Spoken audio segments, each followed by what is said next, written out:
आप सभी को गुड इवनिंग। तो आज हम देखेंगे कि किस तरीके से हम बीएचयू के एग्जाम को क्वालिफाई कर सकते हैं। जी हाँ, आपने बिल्कुल सही सुना। आज हम अपने स्ट्रैटेजी को बनाएंगे कि किस तरीके से हम बीएचयू के एग्जाम को क्वालिफाई कर सकते हैं, कौन कौन से बुक्स के लिए हमें पढ़ने पड़ेंगे, किस तरीके से हमारा पूरा स्ट्रैटेजी हो गया। उन सारे विषयों के बारे में आज हम एक एक करके अच्छे से डिस्कस करेंगे। मैं हूं ऋषभ प्रसाद, आपकी मंजिल के सफर में आप सबका फिर से एक बार स्वागत करता हूं। तो चलिए शुरू करते हैं अपने इस वीडियो को। सबसे पहले बीएचयू को एग्जाम क्वालिफाई करने के लिए आपको मेंटली प्रिपेयर होना पड़ेगा कि आप इस एग्जाम को क्वालिफाई करना चाहते हैं और आप बनारस हिंदू यूनिवर्सिटी में पढ़ना चाहते हैं या उसका आप एक मेंबर बनना चाहते हैं फैमिली का। तो ये बात आपको मन में गांठ बांधनी पड़ेगी कि आपको इसको क्वालिफाई करना है, और इसके क्वालिफाई करने के लिए आपको कितना भी क्यों ना मेहनत करना पड़े, आप इसके लिए तैयार हैं। ठीक है, मैं तो आपको बताऊंगा कि किस तरीके से आपको क्वालिफाई करना है, क्या क्या मटेरियल आपको यूज करना है, पर आपको मेंटली प्रिपेयर होना सबसे पहली बात है।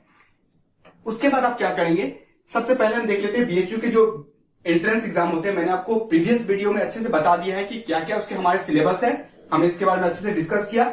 और दो तरीके के आप एग्जाम के लिए अप्लाई कर सकते हैं, एक है आर्ट्स और दूसरा है सोशल साइंस।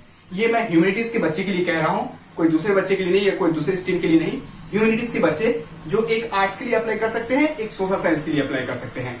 आर्ट्स के बच्चे जो अप्लाई करेंगे वो क्या क्या चीज में जा सकते हैं, उनके बारे में हमने प्रीवियस वीडियो में डिस्कस किया, जो डिस्क्रिप्शन बॉक्स में जाके आप देख सकते हैं, या ऊपर आपको आई बटन में भी आप क्लिक करके उससे देख सकते हैं। ठीक है, साथ ही साथ सोशल साइंस के बच्चे किन किन सब्जेक्टों में ऑनर्स ले सकते हैं और अपने सामने के फ्यूचर को किस तरीके से अच्छे कर सकते हैं।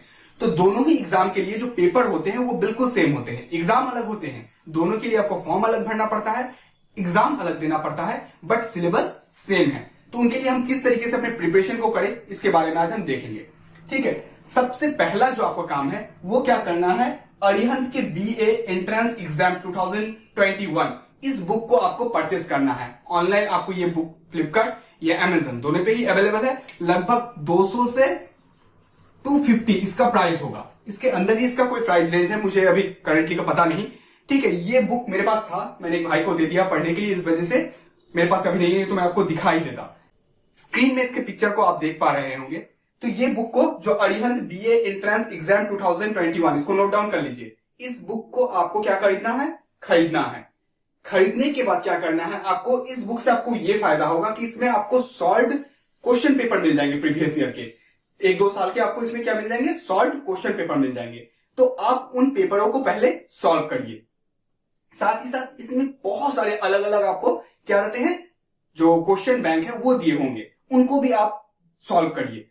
मुझे पता है कि आप सभी क्वेश्चनों को नहीं सॉल्व कर पाएंगे, बट हिस्ट्री, ज्योग्राफी, पॉलिटिकल, इन सारे क्वेश्चनों को आप अच्छे से लगा पाएंगे। कारण ये है कि 11-12 पे आपने बहुत अच्छे से पढ़ाई की है, 12 के बोर्ड के एग्जाम है, तो आपका प्रिपरेशन भी बहुत अच्छा चल रहा होगा, तो आप बहुत सारे आंसर को सॉल्व कर लीजिएगा। इससे आपका ये होगा कि आपको एक ओवरव्यू पता चल जाएगा कि आपके बीए के जो बीएचयू के एग्जाम है उसमें किस तरीके के क्वेश्चन आते हैं। अगर आप पता ही नहीं है कि क्वेश्चन कैसे आएंगे, तो आप कैसे एग्जाम को क्वालिफाई करेंगे। तो आपका जो ये ओवरव्यू है, ये आपको आ गया कि किस किस तरीके के क्वेश्चन आते हैं, किस मतलब हिस्ट्री के किस पोर्शन से ज्यादा क्वेश्चन होते हैं, मॉडर्न, मिडिवल या एंशिएंट से। ठीक है, ज्योग्राफी के वर्ल्ड ज्यादा है या इंडियन ज्यादा है, इन सारे के विषय में आपको फिजिकल ज्यादा है या पॉपुलेशन के बारे में ज्यादा है, जो भी मैं आपको बता रहा हूं कि उसका ओवरव्यू आपका क्लियर हो जाएगा। ठीक है, तो आप इस चीज को जान लिए। उसके बाद आपका जो नेक्स्ट कोर्स होता है, जिसमें साइकोलॉजी के बारे में मैंने आपको बताया। क्या साइकोलॉजी के बारे में मैंने आपको बताया था सिलेबस में कि साइकोलॉजी आपके आते हैं। अब प्रॉब्लम ये है कि 11-12 में बच्चे बहुत ज्यादा साइकोलॉजी नहीं लेते। इसका मतलब ये नहीं कि सभी नहीं ले रहे हैं, कुछ बच्चे लेते हैं, बट ज्यादातर बच्चों का साइकोलॉजी नहीं होता है, जिनके बारे में उनका एकदम भी नॉलेज नहीं होता है।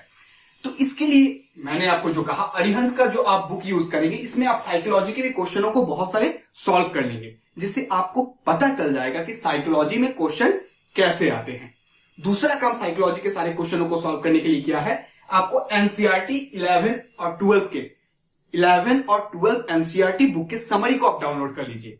अगर कोई प्रॉब्लम होता है तो आप कमेंट करिए, मैं उनके भी आपको प्रोवाइड करा दूंगा समरी को आप डाउनलोड करके क्या करिए, उसे पढ़ना स्टार्ट करिए। उसे आप जब पढ़िएगा तो आपका साइकोलॉजी के लिए जो 11-12 आपका कंसेप्ट है वो क्लियर हो जाएगा।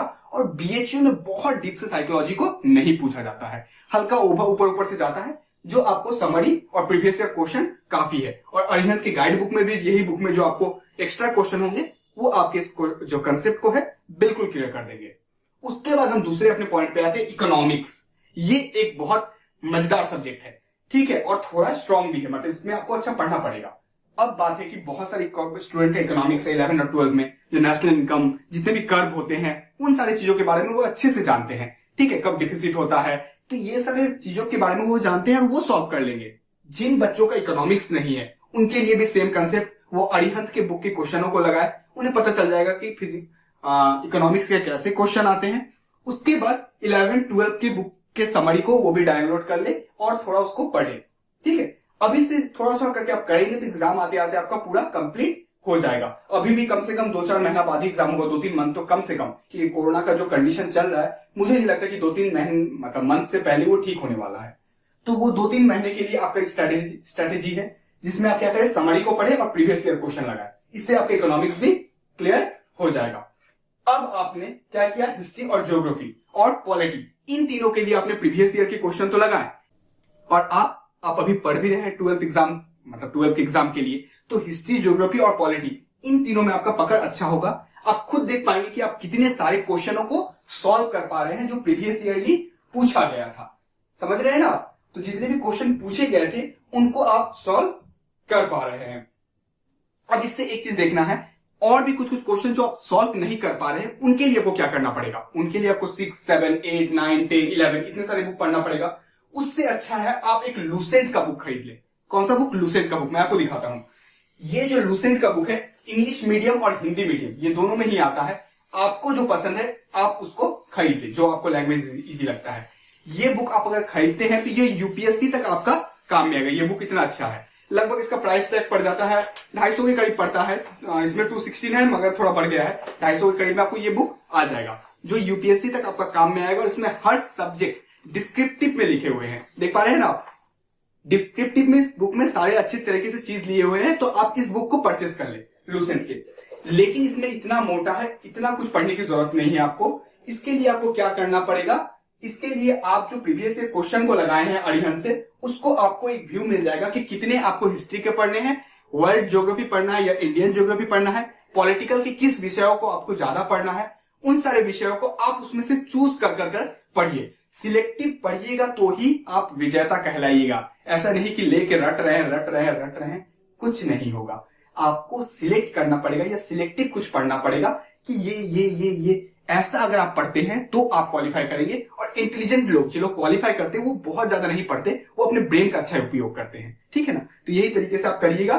तो आप क्या करिएगा, लूसेंट के थ्रू आप पॉलिटी, ज्योग्राफी और हिस्ट्री इन तीनों को अच्छे से इसमें पकड़ को बना लीजिएगा और सॉल्व कर लीजिएगा। तो देखिए आपका पूरा जो कंसेप्ट है और पूरा जो सिलेबस है वो कवर होता चला जा रहा है। एक चीज आपको जो बच गया, मैंने यहां पे ऐड नहीं किया है, वो है आपके लैंग्वेज। लैंग्वेज में आपके कुल 30 क्वेश्चन आएंगे, यानी कि एक क्वेश्चन कितने मार्क्स के होते हैं, ये मैंने प्रीवियस वीडियो में बताया था, 3 मार्क्स करके, यानी 90 मार्क्स का आपका सिर्फ लैंग्वेज ही आएगा। कितने मार्क्स का? तो लैंग्वेज 90 मार्क्स का आएगा। आप इसको छोड़ नहीं सकते हैं।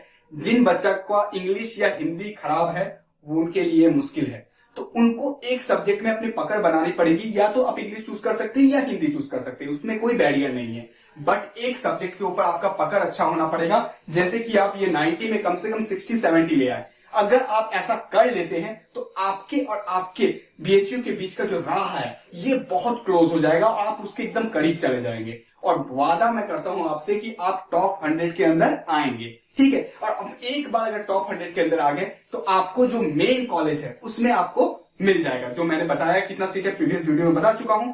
मेन कॉलेज के साथ साथ आपको वहां के जो हॉस्टल फैसिलिटीज है उसको भी आप अवेल कर पाएंगे। अब हॉस्टल की बात मैं क्यों कर रहा हूं, क्योंकि बहुत से ऐसे विद्यार्थी हैं जो अच्छी जगह पढ़ना चाहते हैं, जो वहां तक पहुंचना चाहते हैं, बट उनके पास थोड़ा फाइनेंशियली वीक होते हैं, लेकिन वो जाना चाहते हैं। उनके लिए मैं कह रहा हूं कि हॉस्टल में अगर वो चले गए तो बहुत कम खर्चा में, कॉलेज का फी तो बहुत ही कम है, तो आप एक अच्छा सा अपने फ्यूचर को वहां पे सिक्योर कर पाइएगा और अच्छी चीज सीख पाइएगा। मैं खुद भी क्वालिफाई किया था, बट कुछ प्रॉब्लम के कारण मैंने कहा कि मैं जा नहीं पाया, क्योंकि मुझे हॉस्टल नहीं मिल पाया था। मेरा हल्का सा रैंकिंग पीछे की तरफ चला गया था, ठीक है? तो इस वजह से मुझे हॉस्टल नहीं मिल पाया था। कॉलेज मिल पाया था बट हॉस्टल नहीं मिल पाया, पर मैं वहां पे इस वजह से नहीं जा पाया क्योंकि मेरा भी थोड़ा प्रॉब्लम चल रहा था तब, ठीक है? लेकिन आप मेरे स्टूडेंट हैं, मैं चाहता हूं कि हर कोई वहां पे जाए और टॉप 100 के अंदर आए, ठीक है? तो देख लिया ना आपने इस 30 को आप छोड़ नहीं सकते, इसके ऊपर आप थोड़ा सा काम करना स्टार्ट करिए। लैंग्वेज की किताबों को पढ़िए, जो इसके क्वेश्चन अरिहंत के बैंक में मिल जाएंगे उनको भी सॉल्व करिए, सफिशिएंट है। उससे आपको एक ओवरव्यू मिल जाएगा कि किस तरीके के आपको क्वेश्चन सॉल्व करने हैं। इन सारी चीजों के ऊपर आप आज से काम करना स्टार्ट करिए। बुक को आप ऑर्डर कर दीजिए, घर पे ले आइए, एक प्लान बनाइए। फॉर्म कब निकलेगा, इसके लिए बहुत सारे बच्चे मैसेज कर रहे हैं कि सर फॉर्म कब निकलेगा। मैं हर दिन चेक कर रहा हूं, लेकिन अभी तक उनकी तरफ से कोई अपडेट नहीं है। पहले उन्होंने बोला था कि end of the April upload कर देंगे, बट अब बोल रहे हैं कि मई में उनका फॉर्म रिलीज होगा। जब रिलीज होगा मैं आपको जरूर बता दूंगा। आप बेफिक्र होके इस चीज को मेहनत करते रहिए और देखते रहिए कि कैसे हम इस एग्जाम को क्वालिफाई कर सकते हैं। अगर कोई भी कंसेप्ट, कोई भी टॉपिक में आपको डाउट होता है, आप नहीं समझ पा रहे हैं, आप कमेंट सेक्शन में जरूर कमेंट करिएगा। मैं उसके ऊपर एक डेडिकेटेड वीडियो ही आपको प्रोवाइड कर दूंगा, क्योंकि मैं चाहता हूं कि आप एक अच्छी जगह में पहुंचे, और ये भी मेरा ड्रीम है आपके लिए। ठीक है, तो और भी कोई अगर विषय है आपको जिसमें प्रॉब्लम हो रहा है, आपको जानना है, तो आप मेरे से डिस्कस कर सकते हैं, मुझे मेल कर सकते हैं। अबाउट सेक्शन में मेरा मेल आईडी है, वहां पे जाके। ठीक है, बहुत सारे लोग व्हाट्सएप नंबर मांगते हैं, लेकिन ये थोड़ा मुश्किल हो पाता है शेयर करना, ये मेरा प्राइवेट चीज है, तो व्हाट्सएप नंबर थोड़ा मुश्किल होता है। कोई दिक्कत नहीं, मेरे आप मेल कर सकते हैं। अगर कोई ऐसा चीज हो जो मुझे लगे कि आपको बताना जरूरी है, तो मैं जरूर उसका रिप्लाई कर दूंगा। तो हम अपने मिलते हैं अगले वीडियो में। तब तक स्वस्थ रहिए, मस्त रहिए, मुस्कुराते रहिए। आपकी मंजिल आपको जरूर मिलेगी। जय हिंद, जय भारत।